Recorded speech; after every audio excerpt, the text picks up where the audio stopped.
Alright guys, so we're car shopping right now, and this is 500, 500, 500, 500, 500, and 360. Okay, we were planning on spending 1,500 to 2,000 on a halfway decent car. There's some pretty good deals out there right now, but then we found a 15 passenger, and it's $2,900, and they are not even 1 penny negotiable. So this is like, I still need like 30 or 40, I don't know, shoot, $40 more. Where's my math? No, $30 more, which I think my husband has in his pocket, but we have to test drive it first and we shall see. But it's going to take all of our money, like every penny we have. So I'm going to have to ask him to put gas in the vehicle that I'm buying, because it's taking every penny that I have to buy it.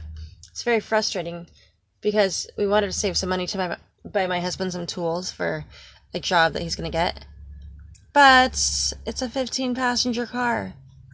Otherwise, we're buying like an 8 passenger minivan, and there's not enough space for all of us.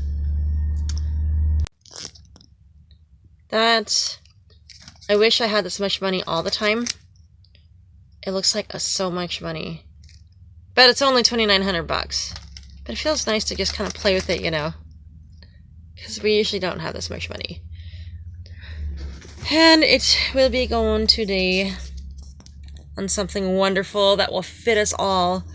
It's going to be so nice. We haven't had a 15 passenger van in like quite a long time. Last time we had one, it was just old and junky.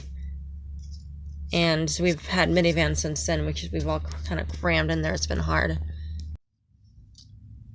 Alright, so I'm in the van that I'm test driving. I haven't test drove it yet. It's a big, huge 15 passenger van, which is awesome, but I'm really sad because the ceiling is like all torn up. Look. Like, I hate that. That drives me absolutely insane.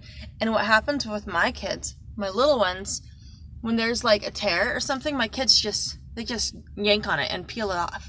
And it's going to look like a wreck in no time. I mean, it already looks like a wreck. Other than that, it's in pretty decent condition. It's a little bit, you can tell it's well used. But according to the speedometer, or the mileage thing, it only has 90,000 miles. Has that been like rolled over? Or is that actually accurate? Oh my goodness.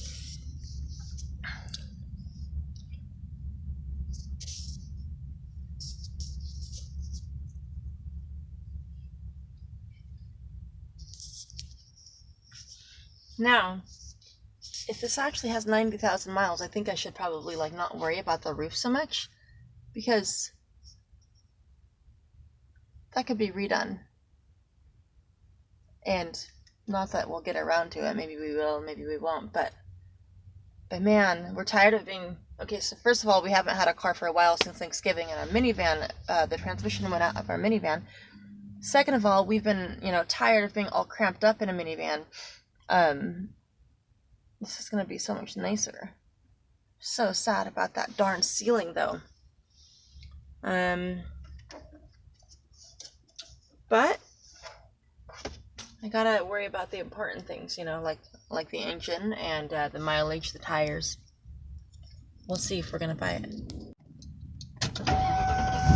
We just bought a car, guys, and we are going to get coffee with the last of our money. Yep, that's how addicted we are to coffee. That is for sure. And I'm so excited about it. We have a huge Ford E350, 15 passenger. Yay! There she is. Come on, let's go. We're at the park. We did a little bit of grocery shopping at Trader Joe's and Whole Foods, my 2 favorite stores in the world, and got a few things that I needed. But right now we're at a park making a grocery list, and because usually we kind of shop for the month and then we're out of food for the last 2 weeks of the month, and it just doesn't work. Like, I have a really hard time budgeting or spending money for food. And so today we're trying to just shop for the week, so that means we're going to be going to the store once a week. Hopefully it'll work out that way. And so for dinner, So I wrote down 7 meals for dinner, 7 meals for lunch, and 7 meals for breakfast. And it's a little bit difficult because we're trying to stay away from cereal, like maybe once a week. And we're trying to stay away from gluten. And so it's not like we can just slap some sandwiches together, because I'm not going to buy gluten-free bread either, because what's the point? So we have to be a little more creative, and we're cooking all 3 meals. We're not like, well, aside from a couple breakfasts. But I'll show you my list here. Let me turn my camera around. Alright, so this is what we have. So for dinner we have a taco salad, street tacos, the carne asada kind, a quinoa bowl with like some pineapple and avocado and stuff. Spaghetti with spaghetti squash for the noodles. Curry chicken quinoa.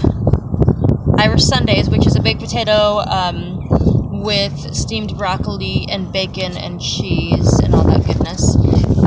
Beef stew. And for lunches, we're going to have salad 3 times in the week. And we'll have some sort of protein on there, like nuts or maybe some boiled eggs. And 2 times for lunch, we'll have celery, carrots, and peanut butter to dip them in. And 1 time we'll have deviled eggs, one time we'll have chips and refried beans. Alright, and then, let's stop saying that, please. For breakfast, we are going to do bacon and eggs for 1 meal, gluten-free homemade pancakes for another meal, yogurt with fruit and granola, sausage and eggs, oatmeal, we'll do cereal for 1 meal, and eggs. And that's our weekly budget. I don't know what this is going to cost. I'm really bad with being like, okay, I have $200 to spend, because then what if I need more? And I can't spend, I can't get it for the week. So we're going to try to shop weekly and see how it goes. And I wish I had a bigger fridge. Someday we'll get a bigger fridge. But we'll let you know how it goes.